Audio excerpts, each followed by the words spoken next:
ешкім шапалақ ұрып жатқан жоқ. Сол мен не қиналып жатырмын. Как будто сол заманда мен болған сияқтымын, сіздер емес жаңағындай. Енді бүйтейікші, бұл той болғаннан кейін адам үйінен шыққанда уже ниеттен шығу керек. Мен тойда ойнайым, күлем, шапалақ ұрам, билеймін деп. Бізде үйден наоборот қазақ ұрсып шығады ғой, босайшы тез деп айғайлама деп жаңағыдай. Бүгін жақсы настроениемен келсек, мен тойға супер приздарды алдырайын. Достар, ағайындар, құдалар, қараңыздар. Бүгінгі тойға Жанат апамыздың Қайыргелді Corporation, Жанат City Production представляет. Главный спонсоров совместно Қыпшақи Entertainment.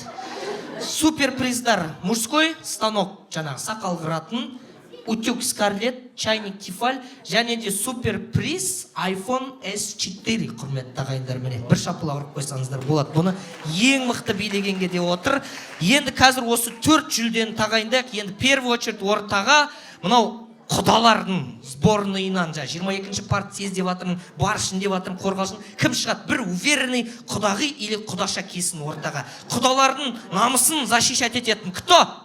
Ал, тез-тез жіберіңдер. Бір құдағи или құдаша. Апа, тәте, қарындас, бірақ уверенный болсын. Кто?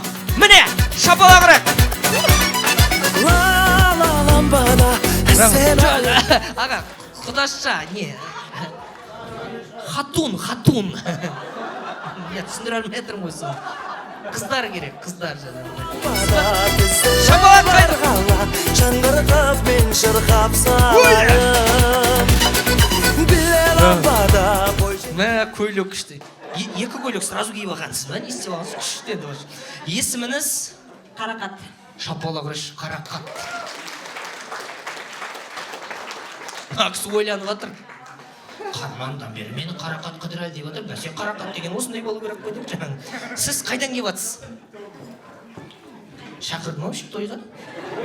Қай жақтан? Жақтан? Жоқ. Қай ел, қай ауылдың қызысыз? 22-ші партия. Шапалақ, 22-я партиясы. Қарақат құдағи шықты. Против Қарақат құдағи, наверное, осы папа мамасының достарынан бір шықсын жосыз. Кто? Кто такая вообще Қарақат? Я ее не боюсь деген бар ма осы жерде? Шапалақ ұрайықшы! Міне кел жатыр. Көңілдірек!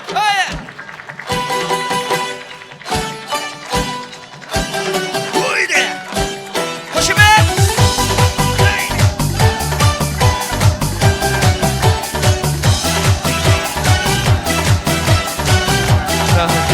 Мә, көйлек вообще күшті бар ғой. Біздің үйде тура осындай штор бар. Есімізді мен ұмытып қала берем жаңағы. Гүлмайра, қош келдіңіз. Так, 22-ші партия, сіз қай жер болдыңыз? Осы Астанада дүниеге келдіңіз, е? Тоналдан. Қалдым бәсе солай айтпайсың, бірақ айтып отыр уже. Осы Астана тұратындар никогда айтпайды ғой, жаңағы Астана просто болды. Енді екеу, енді үшінші, мен өз туыстардың ішінде нағашыларым жақсы көрем. Өйткені мен 15 жасыма дейін нағашылардың қолында тұрғам. Просто нағашылардың бәрі біздің үйде тұрды. Әлі де тұрып жатыр. Сөйтсе солардың үйі екен ғой. Кеше ғана шкафты ашып документтарды қарап отырсам, енді сол Нұрекен нағашылар, Нұрзаттың нағашыларынан бір апамыз, тәтеміз ба, біреу шықсын шыққан. Қай жерде отыр? Нұрзаттың нағашыларынан шықсын, өзіне уверенный біреу. Жоқ, олай қыстап кер жоқ. Өзіне уверенный біреу. Міне, шабалақ!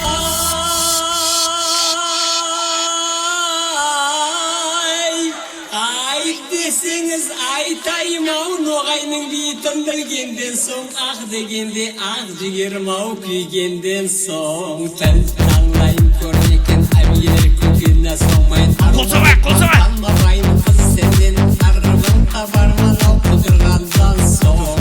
Күшті. Вкуспен қызыл, мой қызыл, несі бәрі қызыл, тырнағы қызыл, сырғасы қызыл, туфли қап-қара, не подтеме бар ғой. Ойнап отырмын, шашы қара ғой, астымен өсі күшті ойнап отырмын ғой. Ал, есіміңіз? Айнагүл. Айнагүл. Так, міне, партия 22-ші, Қалутон, сіз? Ерейментау. Ерейментау, сізді? Мен просто Көкшетаудың ғой. бізде ана құлагер деген жылқы болды ол жақта. Соны Ерейментауға барғанда өлтіріп тастады ғой бұлар.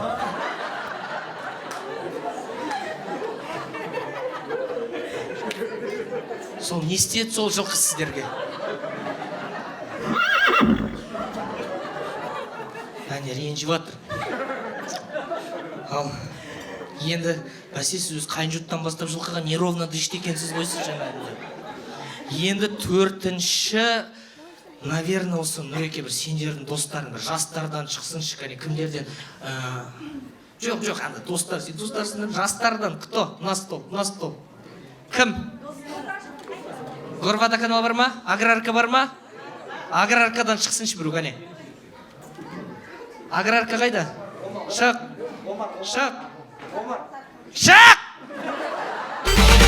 Ларасыдан баклажан, ларасыдан баклажан.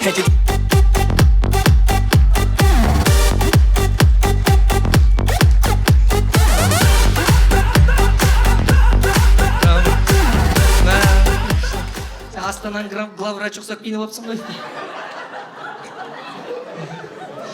Есімін? Гүлжан. Жұрт гүлге қарап қойды, саған гүлға қарап қойған екен ғой. Қай жеріңізсің? Ерейментау.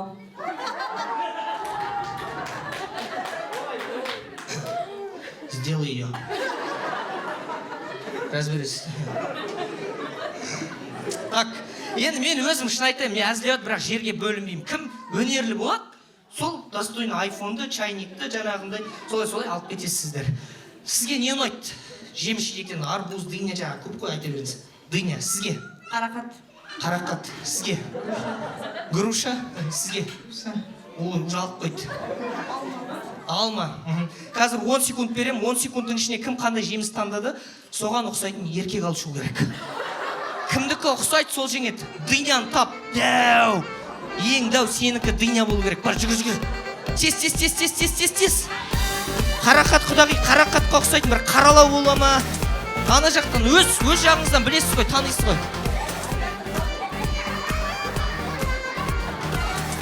Кәне.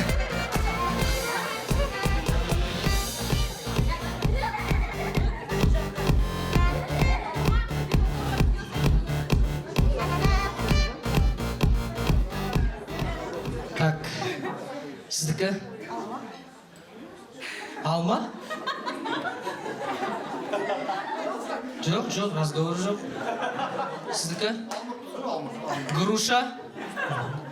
Енді бір сұрағым бар да. Сіздер алма мен груша болсаңыздар, мынау қай бетімен дыня?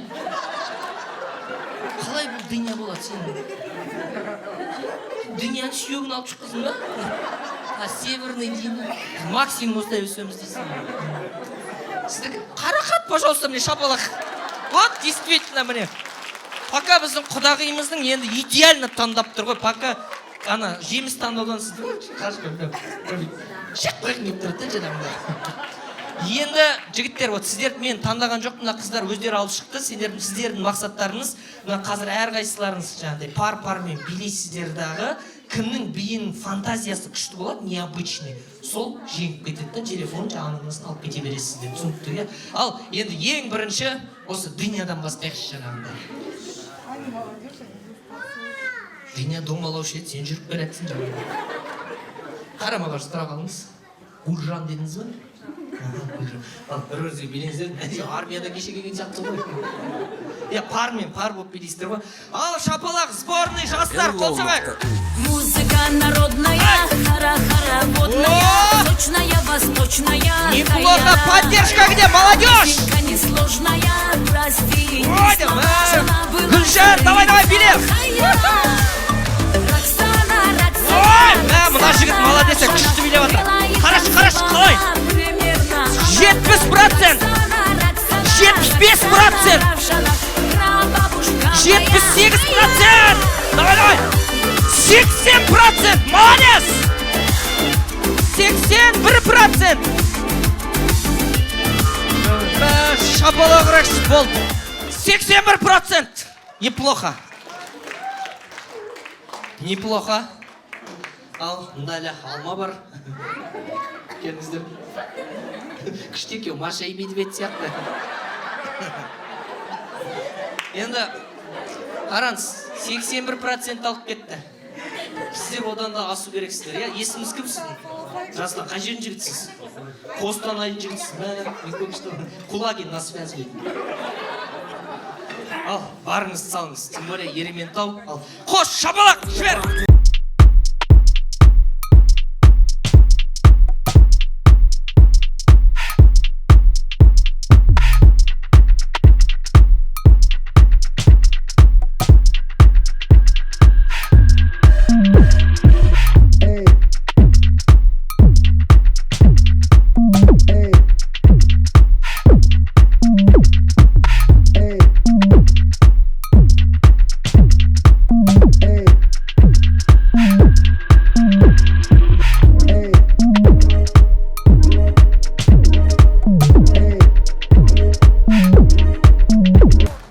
Жетпіс 8% бычыт. Мына жігіт күшті билет, но сіздікі жетпей жатыр жаңағыда. Билермен жетсіз бе? Не ақ шошанда батып шықтың онда айтшы, өзіңіз шықтыңыздар. Тойды көтеру керек қой. Ал. 77-81% бақ қалды. Дым қысылмаңыз. Есіміз кім? Елубай. Елубай? Менің туған нағашымның аты Елубай. Бірінші орын құтты болсын. Жеңгем күнді мақтанады. Құдайға шүкір Елубайым бар деп. Жоқ, күйеуін айтып отыр ғой, Елубайым деп жаңа.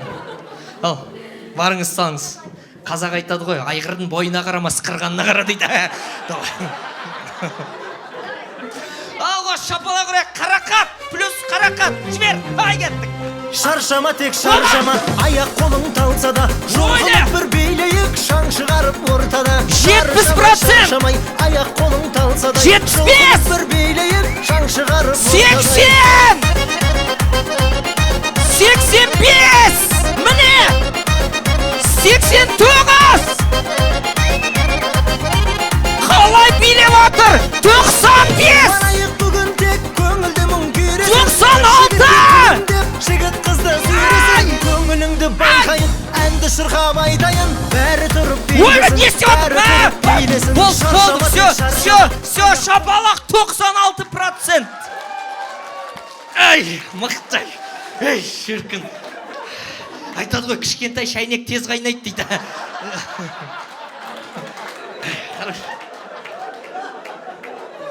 Қалай? Сразу кетті. Жоқ, олай үміт үзбеу керек көке. Сіздер достар, той сіздердікі. Ал, келіңіз. Самурайдың соңғы тұқымы. Ал, аға, енді 96% бірінші орында тұр, 81% бірінші орында тұр. Мына кісілер әшейін тұр. Бұл жан жаққа бар деймін, қазір басып кетеді мына кісі. Шкаптың қасында тумбочка құстап бір шенді. Ал, дайынсыздар ма? Все, дым қысмаңыздар, қос музыка. Достар, поддержка! Кет! Мәссаған! 85% сразу! Вау! 89 сразу! 92! Ай! Шалбарды жыртып алма! 95%! 96! Ай! 99%! Мама! 100%! Болды! Все! Успокойся! Болды! 100%! Шалбар мықты екен. Мықты. Шапалақ ұрайық, достар, никто не ожидал. Енді Ерейментаудан келген ханым Айбетпеніз, енді той сіздердікі, оған өкпіліміз 4-ші орын сізге берейік. Бірақ сонда да бірінші ұшып кетіп баратқаннан кейін сізге скидка жасайық. 4-інің любой приз таңдаңыз. Ұятым болса мынау станоктан. Все болды барыңыз. Шапалақ, рахмет, қол соқпайық. Дастархан басына жайғасыңыздар.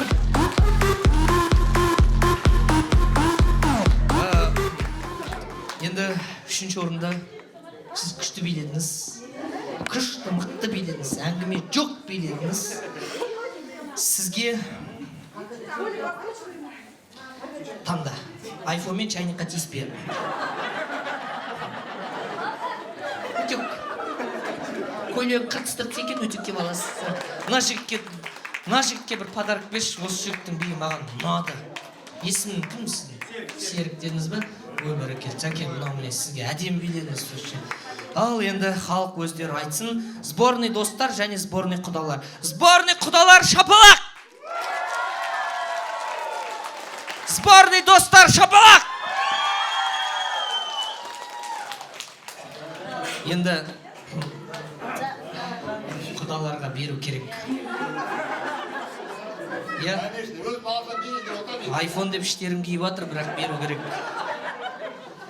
Құдағи, сізге айфон. Мынау нағыз көре алмайтындардың шапалағы ғой. Сізге мына көкеме бір подарок. Сізге міне Астанада үй қымбат, однокомнатный хата. Рахмет. Рахмет сіздерге. Бірінші орын құтты болсын, шапалақ ұрып қояйық. Бәрінің ішінде ең күшті билеген әрине ағама шапалақ ұрып қояйық. Подарок бір, күшті подарок. Так, көке, сізге міне кружка, шай ішіп отырасыз жұмыста. Міне сізге. Сосын сізге енді ан жаққа құдаларға айфон деп атын, негізі айфон емес, сақал қыратын станок қой. Сіздерге чайник тефаль, қазақта мақал бар, сөздің көркі мақал, шайдың көркі тефаль, еркектің көркі тоқал. Ой, мынау сізге ала беріңіз, рахмет. Ал шапалақ ұрып қояйық, достар, құтты болсын. Поздравляем. Әппақ қой, анау улыбкасын айтады. Стоматологтың баласы сияқты. Еще қызық бүйтіп күлет, көзі жұмылады. Клет, цвет соғып қалады жаңағыда. Ты че смеешься, Нұреке? Ты еще не понимаешь, что делаешь вообще. Нәз ғой өзің че. Сен қазір последний секундтарың өтіп атыр, білесің ба? Ол өзінше қиялдап отыр ғой. Мен үйленем, сосын әйелім дейді, бұлай это все мечта. Мыналардың бәрі солай ойлаған, бесполезно. Запомни, әйелді жеңем дегенің, досрочно өлем дегенің дейді. Оказывается, ғалымдар айтты, историктер айтқан екен, любой соғыс ол бітеді екен да. Баяғыда немістер Гитлер соғысты, бітті. Сталин соғысты, бітті. Қазір Сирияда соғыс жатыр, ол да бітеді. Вот никогда бітпейтін Нұреке бір соғыс бар. Никогда бітпейді. Еркек пен әйелдің соғысы. Это до того қиын соғыс, күні бойы соғысқан жауың түнде көзі бақырайып жанында жатады ғой. Сен хоть представь, қараш, сенің жауың сенің жаныңда жатыр. Еще тірі. Не атып тастай алмайсың, не плен қала алмайсың. Просто до конца соғысып өтесің. Отыр ғой міне қаншама ұлы отан соғысының ардагерлері. Шапалақ ұруға дұқтары жетпей. Бірақ сол айтады, ол соғыс жеңетін бір оружие все-таки бар екен да, махаббат. Бірақ сендерде махаббат жоқ әлі. Даже папа, мамаларында да махаббат жоқ. Нақаш, әйел қайда екен білмейді жатыр. Жоқ, настоящий махаббат, это ол после 80 пайда болады екен. 80-де. Қазір сендерде бір сыйластық махаббатта, а 80-ге келгенде уже қимастық деген махаббат бар. Қазір сендерде қызғаныш, менің әйелім біреу көріп қалмасын, аға 80 келгенде анау менен бірінші өліп қалмасын деген махаббат жаңағыдай көрді. Қимас, ол деген ол шыны жаңағындай. Баяғыда мына Балқаш деген көл бар, білесіздер. Сол көлге, енді Балқашта бір ата-әжемнің келіні мен кенже баласы ма тұрады екен, қонаққа шақырған, сөйтіп ата-әжеміз пойызда кетіп бара жатыр дейді, купеда. Қасында орыстың кемпір шалы отыр дейді, біздің қазақтың ата-әжесінің қасында. Купе ғой, закрыто все там. Сөйтсе орыстың шалдары енді мойындау керек. Романтик қой олар, романтик. Пойыз тоқтайды, ана орыстың шалы атып тұрады да, кемпіріне шай әкеп береді дейді. Еще кемпір ғой, міне еще молоко деп, ой деп ана шал барып молокосын әкеп, әжем шүгейіп отыр дейді, кезінде орысқа тиіп алмаппын деп жаңағыдай. Адам вообще түсініп атқан жоқ, газет оқып атыр дейді жаңағы, сөйтіп қоймағасын әжем өзі намек тастайды дейді, шалау қараш, ана орыстың шалдары өзінің кемпірлерін қалай күшті еркелетеді десе, біздің атамыз айтады дейді, қой шай өзінің кемпірі емес шығар деп айтады дейді. сөз табады ғой біздің апалар. Әжем ренжіп қап, терезеге қарап отыр дейді, уж поезд балқашқа жақындайды, көл дейді. Сөйтіп терезеге қараса, екі аққу көлде жүзіп келатқан ғой. Ана аққуларды көріп, әжемнің романтикасы оянып, шалына қарай бүйтіп шалқайып, шалау, анау аққуларды қарашы. Екеуміз сол аққулар сияқты көлдің бетінде қалқып жүрсек қой десе, атам айтады, кетші жүрегенді көтөніміз су боп деп айтады. Алла, біздің шалдар мықты ғой. Содан атам да бой бермейді, апам да бой. Үйге келеді, жаңа немересі, келіндер күтіп алады, шай ішеді, сөйтіп жататын кезде қызда келін айтады дейді, ата, апа, міне мына бөлмеде сіздер ұйықтайсыздар, жатыңыздар, міне телевизор. Сөйтіп бәрі ұйықтап жатса, әжемнің ұйқысы келмейді дейді. Шала орыстың шалын көрген, аққуды көрген, романтика сөйтіп дейді. Әй шалау, енді әжелер де біледі ғой уже. Сен баяғыда жас кезіңде ұйықтардың алдында бірінші бетімнен сүйеп, сосын бірақ ұйықтаушы едің ғой деп. Сол кезде намыс бар ғой бізде, намысына тиіп кеткен ғой. Сонда не мені кәрі дейсің бе, сүйем депті де, муа деп сүйіп алып дальше ұйықтап қапты.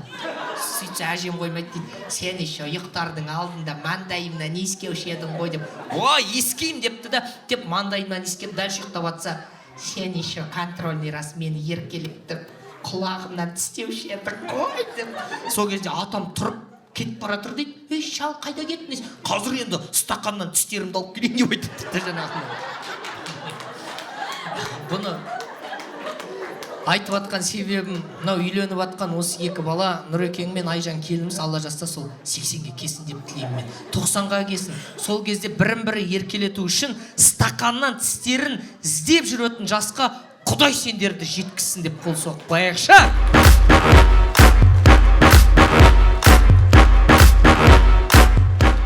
Сондықтан енді құрметті ағайындар, қадірлі қонақтар, той болғасын әзілдеп жатырмын. Мынау қайта-қайта көп сөйлей беретін тамада екен деп ойлап отқандар бар. Мен уже көздеріңізден көріп отырмын ғой, бірақ мені дұрыс түсініңіздер. Мына кісі өтірік күліп отыр негізі.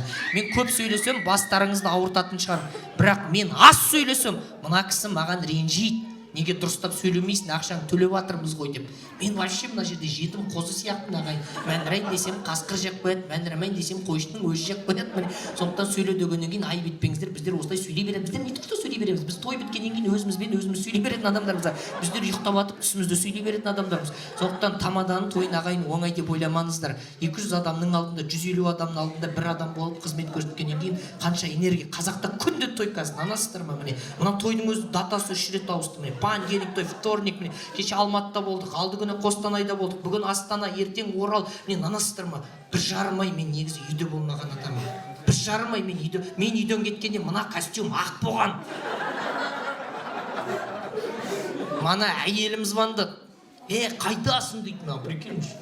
Мен енді еркекпін ғой, шаруаң қанша деп айта алмадым, шын айтайын сіздерге.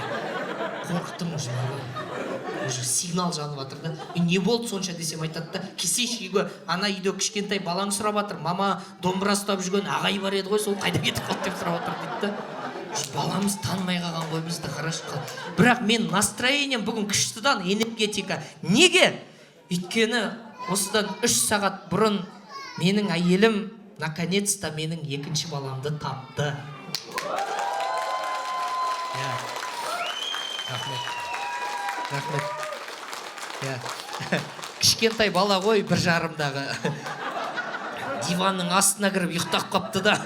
Соны таба алмай жүрген, соны наконец-то тапты жаңағы. Соны айтып жатыр да жаңағы. Осындай бір әзілдерім болады ағайын. Соны дұрыс түсініп жатқан сіздерге рахмет. Сіздер менің барымсыздар, сіздер менің бағымсыздар, сіздер менің жанымсыздар, сіздер менің қатын бала-шағам бұтырлатып жеп отырған нанымсыздар. Сол үшін басым деймін. Рахмет. Тағы да сөйле, тағы да сөйле,